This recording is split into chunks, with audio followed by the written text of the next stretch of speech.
कहते हैं कि जामन को कुदरती इंसुलिन यानी कि नेचुरल इंसुलिन कहा जाता है। आखिर उसको नेचुरल या कुदरती इंसुलिन क्यों कहते हैं? इंसुलिन का काम है शुगर को कंट्रोल करना। जब यही काम अगर जामन कर दे तो बिल्कुल उसे कुदरती या नेचुरल इंसुलिन कहा जा सकता है। जामन शुगर के लिए इंतहाई मुफीद इलाज है। जामन एक बेहतरीन फल है, बिल्कुल एक मजेदार और जायकेदार फल है जिसको आम तरह से लोग खाते हैं। इसको सिंधी में जम्मू कहते हैं और इंग्लिश में इसको जरेम्बुर कहते हैं। उर्फ आम में इसको जामन कहते हैं। मिजाज के लिहाज से ये सर्द व खुश्क है। दूसरे दर्जे में ये सर्द व खुश्क है। एक बेहतरीन फल और एक बिल्कुल मजेदार जायकेदार फल है जो कि बहुत से लोग इसको बड़े शौक से खाते हैं। सेहतमंद अफराद इसको अक्सर औकात खाते हैं, लेकिन शुगर के जितने भी मरीज हैं, डायबिटिक जितने भी पेशेंट हैं, वो इसे जरूर बजरूर इस्तेमाल करें। ऐन मुमकिन है कि अगर ये ज्यादा खाते रहें, पूरा साल खाएं, खुश्क सूरत में इसे अपने पास खुश करके रख लें, इसका सफूफ बनाकर रख लें। अगर आपको सीजनल ये ताजा बताजा मिलता है तो इसको जरूर खाएं। अगर आप ये बाकायदा खाते हैं तो आपका शुगर लेवल बहुत अच्छी तरह से कंट्रोल हो जाता है। शुगर के लिए एक बेहतरीन नुस्खा मैं आपको बताने वाला हूँ, वो भी आप नोट कीजिए। कई मर्तबा कई लोगों को मैंने ये इस्तेमाल करवाया जिससे तीर बहदफ शुगर का इलाज है। ये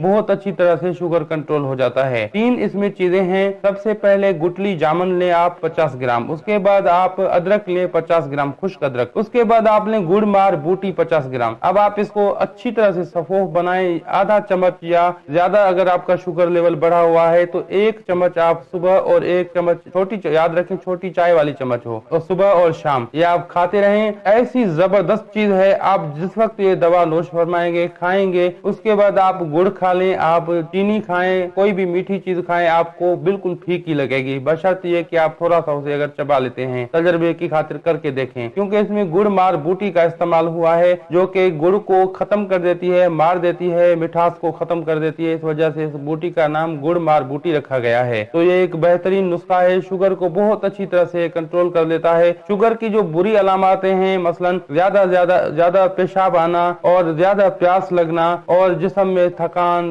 दर्द, सुस्ती, कमजोरी रहना, वो सब चीजें इससे खत्म हो जाती हैं। इसके अलावा जामन के और भी कई फवायद हैं जिनमें से चंद एक नुस्खा जात मैं आपको बता रहा हूँ, वो जरूर आप नोट करें और उन्हें आप इस्तेमाल कर सकते हैं। जरूरत के वक्त घर में ये नुस्खे मौजूद रहने चाहिए। मगज खुस्ता जामन को मगज खुस्ता आम और हलीला स्याह बयान के हमरा अगर सफूफ बनाकर खिलाया जाए तो ये पुराने इसहाल या दस्त होते हैं उनके लिए मुजरिब दवा है। कितने भी पुराने दस्त हों उनके लिए ये आप अगर सुबह शाम इसको खिलाते रहे, सफूफ को आधा चम्मच या मर्ज की शिद्दत के हिसाब से थोड़ा सा बढ़ा भी सकते हैं, 1 चम्मच तक आप ले जा सकते हैं इसको। तो कितने भी पुराने पेचिश हों, दस्त हों, वो अच्छी तरह से दूर हो जाते हैं। अगर दूसरा नुस्खा नोट कीजिए, पोस्त दरख्त जामन के जोशादे से अगर कुलियां कराई जाएं, मुज़े कराए जाएं, जो कि इस तरह में दंदान के लिए अगर आपके दांत हिलते हैं, कमजोर हैं, तो उसके लिए तीर बहदफ इलाज है। आपके दांत बहुत अच्छी तरह से मजबूत हो जाते हैं। अब तीसरा नुस्खा नोट कीजिए, दरख्त जामन की लकड़ी का कोयला बनाकर बतौर मंजन इस्तेमाल करने से दांतों के हिलने और उनसे खून के जारी होने को ये अच्छी तरह से रोक देता है और दांत अगर हिलते हैं तो वो भी मजबूत हो जाते हैं। ये दांतों के लिए बहुत अच्छी चीज है। इसके अलावा अगर आप